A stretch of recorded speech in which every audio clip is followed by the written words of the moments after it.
This is the Read to Lead podcast, episode 402.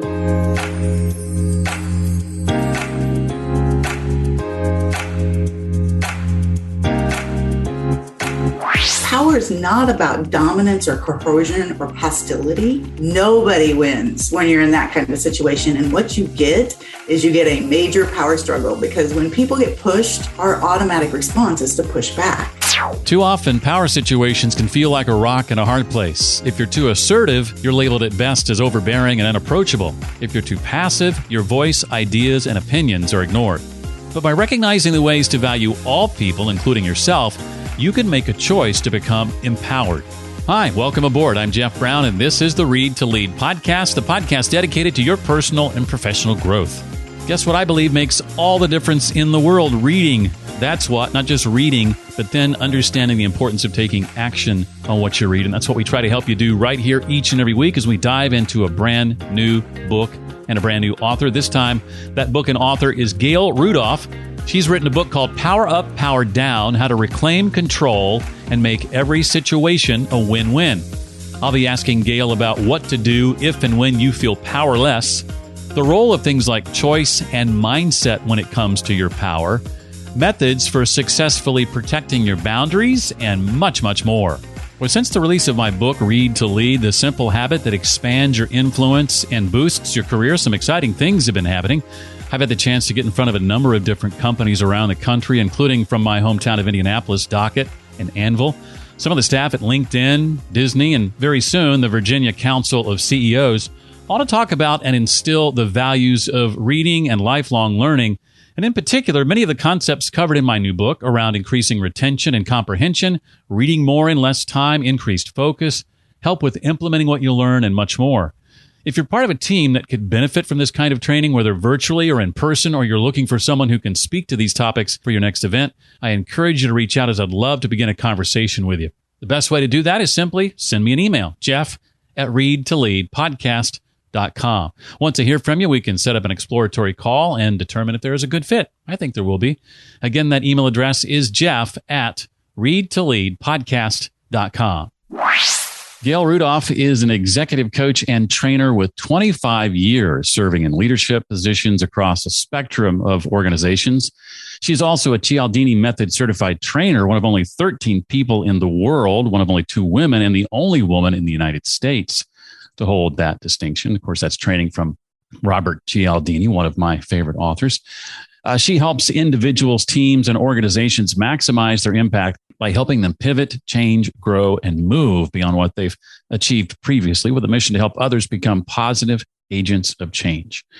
Her new book, already a Wall Street Journal and USA Today bestseller, is called Power Up, Power Down, How to Reclaim Control and Make Every Situation a Win-Win. Gail, welcome officially to the Read to Lead podcast. Thank you so much, Jeff, for having me today. I want to say a big shout out to Honore Corder, who made the introduction. So Honore, if you're listening, thank you for introducing me to Gail. My life is better thanks to Honore and to you, Gail. I thoroughly enjoyed your book. Well, thank you. And Honore is just fabulous. So I second that shout out to her. I love that you include Aesop's fable in the beginning, the north wind and the sun, which is summarized by gentleness and kind persuasion win, where force and bluster fail. And I couldn't help but think all of the politicians and 24-hour news networks who could benefit by embracing that concept. Well, let's start with a definition. I think it's important to kind of lay the groundwork here before we dive into some of the concepts of the book. And that's just what you mean by power. How do you define power in this context? You know, it's funny, Jeff, that you talked about our world today, because I think that we have a misconception about power. You know, power as it's defined as simply the capacity or the ability to direct or influence behavior of other people or a course of events. And throughout time, power has taken on many meanings. But power that we're talking about today is that unseen, mysterious energy that exists between each of us. It ebbs and flows back in every conversation, every interaction that we have. And that interaction can be positive or it can be negative. In order to really harness our power, we have to create an environment that actually enhances cooperation and diversity. And in the book, we talk about that this can be done through our mindset, through body movements and verbal interactions. So to spin off of the title of the book, Power Up, Power Down, it's actually how we harness both our verbal and our nonverbal communication. So powering up is really the choice we make to step into a fuller presence. Things such as making eye contact or taking up space. Where powering down is actually intentionally changing our stance, expressing empathy, maybe giving other people a chance to talk or interrupt us, and maybe choosing to speak in a lower volume. See, powering down, people tend to shy away from, but it's actually an intentional way to hold our power while making other people feel more at ease. It's really the balance of the two that harnesses our own personal power. That's interesting. Now, what would you say to someone, Gail, who hears that and then responds by saying, "But yeah, I feel powerless"? What advice would you give that person who feels that way or thinks that they feel that way? Well, there's a big misconception about power that you always need to have an upper hand, that power is about authority or it's about a position you hold, but it's not. See, if we're talking about creating a win-win situation when it comes to power, we're talking about mutual beneficial outcomes for all that's involved. See, power is not about dominance or coercion or hostility. Nobody wins when you're in that kind of situation. And what you get is you get a major power struggle, because when people get pushed, our automatic response is to push back. But have you ever been in a room where somebody enters? You have no idea what their status is. You have no idea who they are, what their position might be, but you just see that they exude power. And when they walk in the room, they just have this confidence. That's the power we're talking about. It's about a conscious choice that we make to look at other people and situations and to actually harness our power that's there. I want to hone in on something you just said. You used the word choice, and I think it's incredibly important that people understand the role of choice in all this. Talk a little bit more about the relationship between this kind of power you're talking about and choice. Well, I believe that there's always personal power to be assessed, and it's up to each and every one of us to step into our power. You see, there's no reason that we need to seek permission from other people as if we're worthy to have power, to have influence. We already have it. And if you look at Viktor Frankl, who's a psychiatrist and a Holocaust survivor, he has a quote that says, "Between a stimulus and response, there's a space. And in that space is our power to choose our response. And in that response lies our growth and our freedom." You see, true personal power is the intentional use of that space between the stimulus and how we respond. You see, we have that choice to use that space. And we can look at other people or situations as a natural enemy. But what happens is when we view them like that, we actually give our power away, and we fear power at that point in time. And what I suggest we do is we flip the script and realize that these people and these situations, they're here to help us grow and to strengthen our ability and our character. You know, power is happening in every situation, no matter what. It's either happening at conscious level or it's happening at an unconscious level. But we actually can claim our power at that time, or we can relinquish it. The choice is actually ours. It's the power of the space, and we control the space. Oh, that's refreshing. You mentioned mindset earlier and the fact that it plays a role as well. I'm wondering if you can talk a bit about the importance of examining what we think and believe about ourselves in the midst of this process and why that's important. You know, Jeff, mindset plays a huge role when it comes to influence, and our mindset is our choice. And we have a choice, and it's directly related to our power. You see, how we respond to people, situations, and experiences, that's our mindset. That's how we view everything. And our thoughts and our beliefs about ourselves are how we harness those thoughts, and those beliefs are how we actually give our power away. many times. Because if we don't believe that we're worthy, if we don't believe that we're enough, many times we relinquish our ability to harness that space that I talked about, and we just let whatever happen, happen. So I've discovered, and research supports, that to truly succeed and to fully step into power, the first step is to stop those self-defeating, self-condemning thoughts and feelings that tell us that we're not enough. You know, the negative beliefs we have about ourselves and others eventually turn into unhealthy habits, and they intimidate us. They hold us back. And we need to harness and grab a hold of that programming and grab a hold of it in our subconscious, those things that are eroding at our self-worth. And we need to take a stand and take them back and get rid of those negative beliefs. And sometimes that's self-talk, you know, instead of saying, I can't do something, we need to replace it with, I can. See, I believe that the truth of the matter is that we only have the power to change ourselves. We can't change anything or anyone else outside of ourselves. Because you see, I believe that life happens through us, not to us. And when we harness that idea, when we think about that we have the power to choose, and when we take control over ourselves and we quit wasting our time and energy trying to change everybody else, because we do, believe me, don't we? I mean, you talked about the world right now. That's exactly what's happening. We're trying to change everybody else. And when we quit wasting our time and energy of that, and we realize that we have our own personal power, then when we harness it, we're able to actually then change our response. And when we change our response, we can change the interaction people have with us. Well said. Well, let's get to influence. And you touched on this earlier. I want to dig into it a little bit more deeply. Often when people think of words like power and influence, which you dig into in chapter 4, they think in terms of some of the negative aspects of that, control and manipulation. Talk a bit more about what the ethical use of power and influence together looks like. Well, first of all, let me say that influence and power used properly is not about controlling others, and it's not about getting them to do something despite their own resistance. That's not power at all.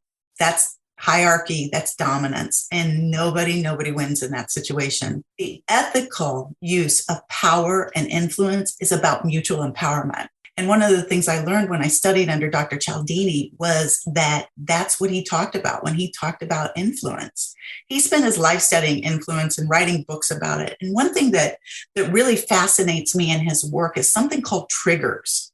See, triggers are something that we have. They're a natural human tendency for an automatic shortcut or response to something. And I found them completely fascinating because they're kind of small, subtle signs to people or situation that cause us to react at not really a conscious level, but they're more at an emotional or a physiological level. So when you think about these triggers, they're very beneficial for the most part. So when you're looking for a good deal, a sale sign can be a trigger. So, it's going to help you find what you want. It's going to help what you're looking for.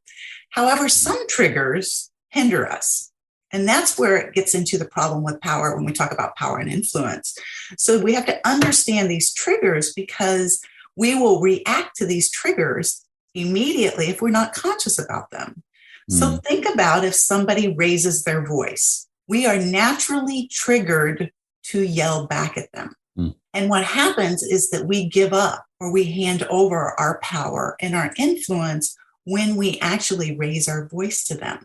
So being aware of these triggers is actually a way to understand how to harness that space in between a stimulus and a response and to enhance our influence. Again, we're talking about making a choice in that space of whether to power up or power down in order to take control of that space. I've talked to a number of clients as recently as last week about instilling boundaries where currently few exist. It seems to me that this is a concept that is still new for a lot of people. What have you learned about boundaries in your work and dealing with others who might be trying to push their way into them or beyond them? Well, I refer to boundaries as the secret sauce to your own interpersonal power.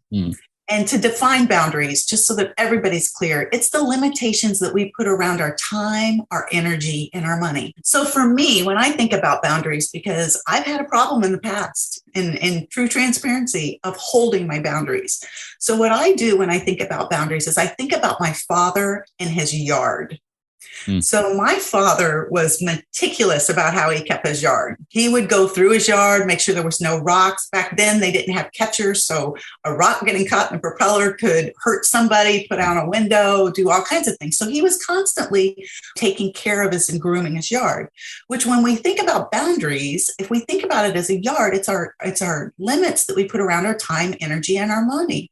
And we need to pay attention to that. But if you looked to somebody who drove by, they wouldn't know where the property line of our yard ended and our neighbors began. But I can tell you that my father and our family knew exactly where our property line ended. We mowed and groomed right up to it, and our neighbor knew exactly where his began. So if we think about boundaries kind of in that kind of analogy, I think that it helps us to think about taking responsibility for the things that are ours and allowing, not doing the disservice of other people, of taking responsibility for the things that should be theirs.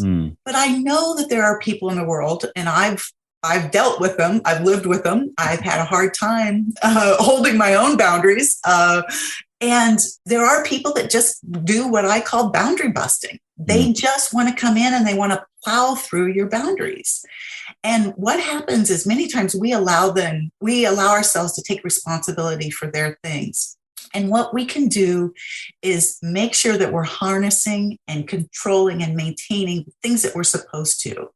So I always say that some of the tips you can use when somebody's trying to bust your boundaries is to actively listen, change your tone of voice, change your body language so it's not threatening. Use authentic curiosity. There may be a reason why they're wanting to come through your boundaries, good or bad. And then sometimes finding a mutual similarity also helps. But boundaries are there. They're our purpose, and they help us to live to our fullest purpose. And if we are not aware, and that's one thing I found is being aware and thinking of what are my boundaries? Where do my limits stop? And defining them and then clearly communicating them with other people actually can help people from actually trying to bust through our boundary lines or our property lines, as you might say. Yeah, when I was speaking of clients earlier, I was thinking of a specific client. I had a conversation last week who she seemed shocked when I gave her permission in the context of that call to use the word no, and that no could be a complete sentence. That was something that she hadn't considered before. And that if she would start by putting some boundaries on her time, and that starts with planning her day and her week first, and identifying how she wants to leverage it such that when requests come, she has something to look at and compare to and go, no, I can't do that for you because this. If they feel like they need a reason, gave her a few more options, gave her the ability to say no. But I cautioned her too with going beyond the no, because then that gives the other person sometimes a chance to poke holes in the things and the reasons you can't do this or that. Is that something that you've walked people through in the past? Absolutely. So one of the biggest problems with boundaries is that people think boundaries are just going to happen. Or they think that it's other people's responsibility to hold their boundaries. So you blame them for busting through their boundaries. But no is a word that when we were 2 years old, we were taught was a bad thing to say. Right. And Jeff, honestly, a lot of women, society has conditioned us to say that, to take on everything, to take care of everybody and everything. And if we don't take the time to understand what's our best use of our time, our energy, and our money, we can't expect other people to know that if we don't know it ourselves, and then if we don't communicate it to them. So boundaries don't happen by choice. Boundaries are a decision. And because boundaries are the secret sauce to power, you're going to relinquish your personal power if you don't understand what your boundaries are. And I like that you give a lot of great examples, potential scenarios that someone might find themselves in, and how to handle that scenario. Those are very helpful. Gail's book is not divided into parts per se, but if it were, part 2 would probably kick off with the chapters on the different power personalities and how to best approach each one. We don't have time to go into all of them necessarily, but I'm wondering if you wouldn't mind maybe highlighting 2 or 3 of them, Gail, and your advice for how to handle each of those that you choose to highlight, if you would. We gave them cute little names because although they're very serious topics, Jeff, sometimes I think when you put little names and illustrations to them, it helps us to remember them and identify them and not be so scared about them. And the one thing I want to say is we don't want to get into labeling people. I say if you label people as one of these kind of power personalities, then you're breaking down communication also. But if you're going to label somebody, you label them as friend, but these are scenarios and it just kind of helps you understand where your power and how to use your power in the situation. So one that I see so often, and since we just talked about boundaries, it falls right in line with boundaries, and that's the insulter offloader. So the insulter offloader kind of erodes at our self-confidence and our self-worth. And what he or she does, is that they will insult you. And while you're emotionally kind of reeling from the insult that they have just given you, they will dump their work on you. The biggest example I saw of this was at a hospital where I was visiting a family. I was a friend of a family that was actually watching their father pass away. And I watched this interaction between the brother and the sister. The sister was in charge of the medical care of the family. The brother was in charge of all the financial and business of the family. The mother was still, of course, in good health and alive. And what happened was he walked up to the sister and said, well, I guess you didn't see this coming. Now, keep in mind, she's already feeling bad enough. The father's passing, and she just gets overwhelmed immediately and just starts reeling from, oh my gosh, I feel like I haven't done my job. Now, the gentleman was in his 90s. So, it's not that she had not done her job in any way, shape, or form. Right. But what happened was the brother in this situation, then as she was reeling, said, oh, by the way, I've been trying to change their address at the Social Security office. And every time I call, they put me on hold for 2 or 3 hours. Would you mind changing their address? And because she was so in the middle of dealing with the emotions, she said, okay. And she took the information from him. And that's an example of an insulter offloader. And what happens and how they can do that to us and take our power away in those situations is because we don't hold our boundaries. So we need to keep our emotions intact and know what is it we are responsible for and what is it that they're responsible for. Where do we stop and where do we begin? And that's one thing that I see with the insulter offloader. That happens a lot in the work environment too. All of the scenarios actually are in the work environment or can be in your home environment or your personal life with friends and family.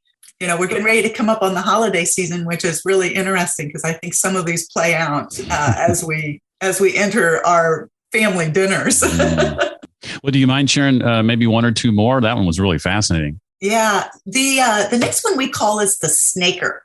The snaker is the person usually at work or in the family that uses charm. They're very funny. You want to be around them. They're always making jokes. They're just kind of the life of the party.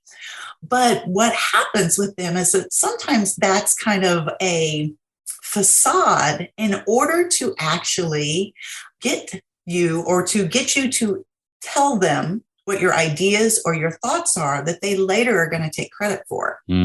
And it's really interesting. And when you watch this play out, and I've seen this play out so many times, when you actually watch for these, you'll find them and see them everywhere. In fact, many people say they put names to people as I talk about them.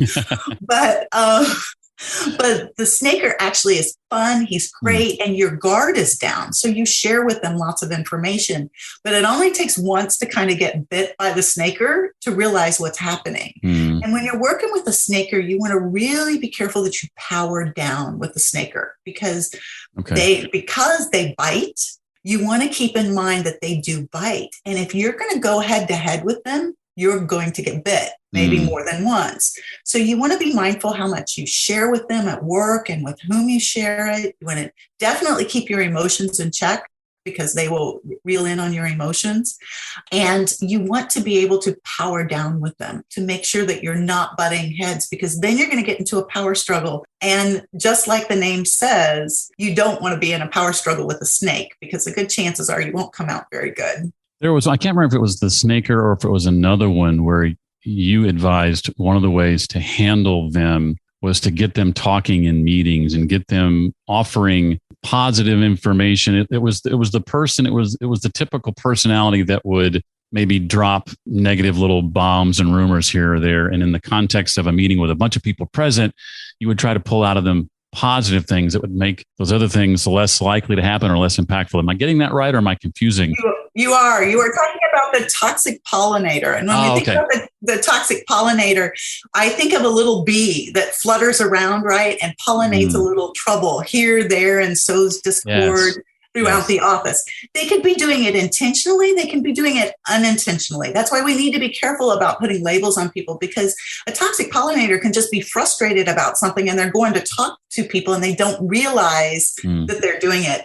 And I also want to caution that many times we all have been one of these characters or situations. And sometimes need to look at our own behavior with it. But a toxic pollinator actually goes around and talks to people. And then what happens is things get very heated. And a lot of times you'll come back into a meeting and it'll blow up, right? And people are kind of sitting in the room going, wow, what just happened here? Everybody's emotionally charged.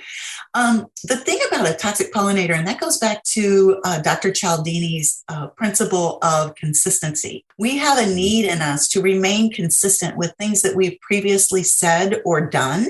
And with a toxic pollinator, one of the best ways to actually deal with them is to bring back to their conscious awareness, usually in public or around, things that they've said that's positive about the team, about and remind them of those things, because it kicks into that need to be consistent with what we've said and done before.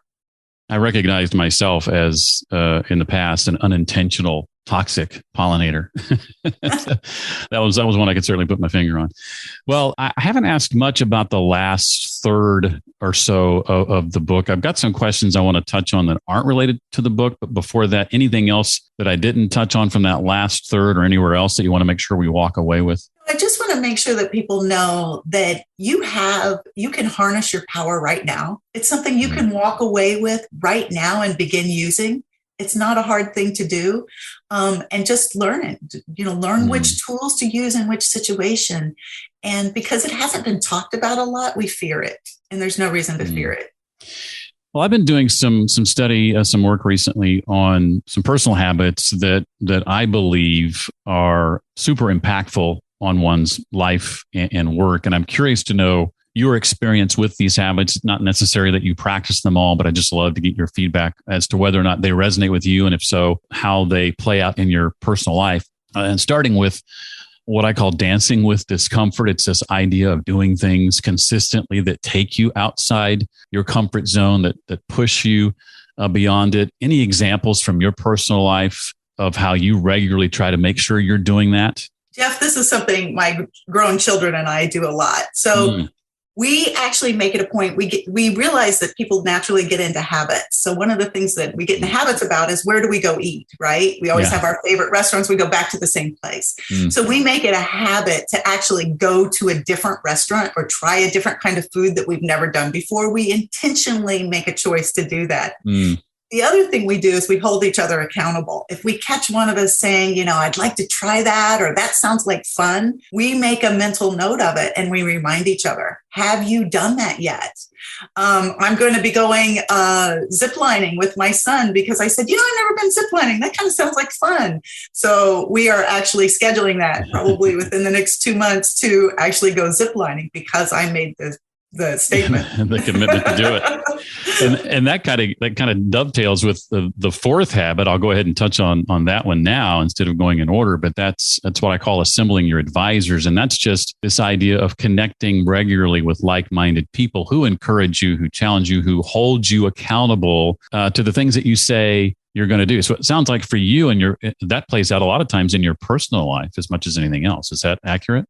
Yeah, my children and my friends in my personal life, and not all my friends. There's some that are good at holding you accountable for things. My children, we definitely hold each other accountable for things. In my work life, I have a mastermind group, and I have developed friendships in there that hold me accountable to things in work, in my professional life that I need to actually move forward with. And they are, my rock. I mean, and I make sure that they're people that are energetic, that they're people that believe in me, because there's nothing like somebody holding you accountable that doesn't believe in you. Right? Right. Yeah, that's not helpful. So you want to make sure and pick people that actually believe in you and are encouraging and usually have a high energy level. The second habit relates to a reading habit. What do you do, if anything, to ensure you dedicate time to reading intentionally and consistently, assuming that you do? I read every night before I go to bed.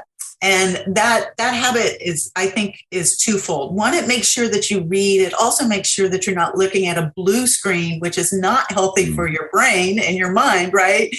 Before you fall asleep.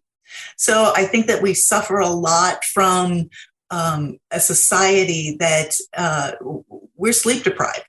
And I think that a lot of that is related back to the ability that we watch our blue screens, we watch our TV as opposed to reading a book. Reading in a book has so much more value to us in so many different ways. So if people are having problems sleeping through the night, reading is a great thing to do that. So I always read right before I go to bed.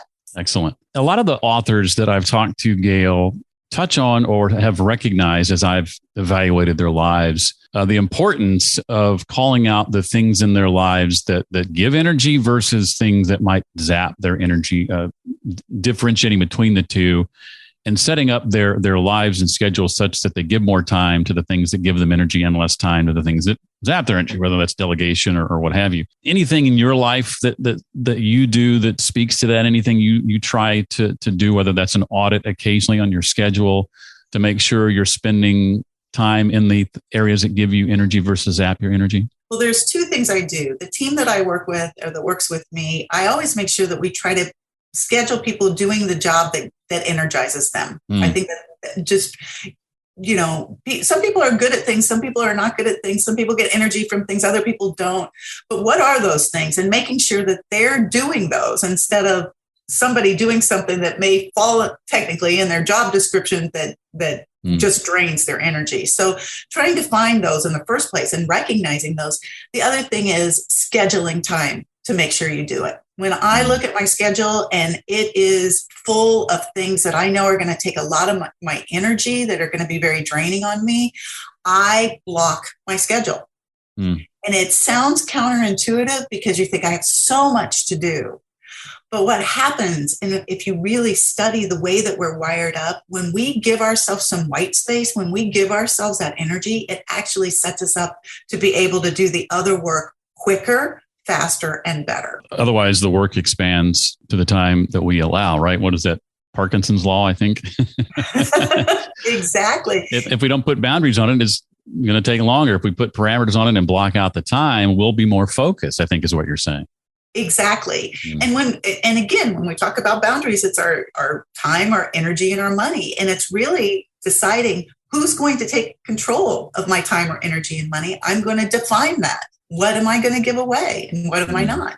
Well, this last one is sort of related to schedule a little bit. I call it master your mornings. What I consider to be the importance of a morning ritual, pouring into your own life and filling your own cup, I guess, before you attempt to attack the day. How important for you is a consistent morning ritual, and how, if you do one, how does it tend to kind of unfold for you? I do not start my day without a morning ritual. I have found that it is the key to actually setting my intention for the entire day. If I don't do it, everything in my day will go wrong. I will be frustrated. So what I do is before I get in a shower, before I do anything, I spend at least 15 minutes. Sometimes longer. If I can get longer, I love it, but no less than 15 minutes in the morning in prayer and meditation, in those things that actually set my intention for the day. I believe that so many things in life are a choice. I heard it said once that there's two ways to view life. You can view it as if everything's a miracle or as if nothing is. And if you want to set that intention for your day, you can then look at your day and the things that come at you that you would maybe otherwise look as not so good. You can look at it and know they have a meaning and a purpose, and that it's working for your better good. So I can tell a huge difference if by some chance I missed that. So it's my go-to. I will not start my day anymore without that. I'll be late for a meeting before I miss it.